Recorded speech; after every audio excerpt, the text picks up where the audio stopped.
ఆనాడు యేసుక్రీస్తు దగ్గరకు 5 రొట్టెలు 2 చేపలు కాకుండా ఒక 20-30 బండ్లలో రొట్టెలు, ఒక 10 బండ్లలో చేపలు ఎవరైనా తీసుకొచ్చినట్లయితే అప్పుడు యేసుక్రీస్తు అద్భుతం చేయాల్సిన అవసరం లేదు.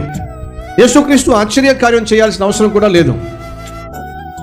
ఈరోజు నువ్వు కోరుకుంటున్నవన్నీ కూడా సమకూడి జరిగిపోతున్నట్లయితే వాస్తవంగా నీకు దేవుడు కూడా అవసరము లేదు. ఈరోజు నీకున్న సమస్య చాలా పెద్దది, కానీ నువ్వు కలుగున్న జవాబు చాలా చిన్నది.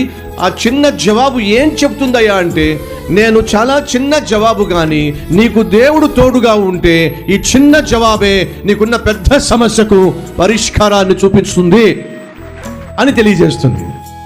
అనగా నీ దగ్గర ఎంతుంది అనేది దేవుడికి అవసరం లేదు. నీ దగ్గర చాలా తక్కువ ఉండొచ్చు, నీ చేతిలో చిల్లి గవ్వాయి ఉండొచ్చు, నీ సమస్య చాలా పెద్దది కావచ్చు. నువ్వు ఏమి కలిగి ఉన్నావో దాని మీద దేవుని యొక్క అద్భుతము ఆధారపడి లేదు. నీ హృదయంలో ఆయన పట్ల ఎంత విశ్వాసం కలిగి ఉన్నావో దాని మీదే దేవుడిచ్చే జవాబు ఆధారపడి ఉంది.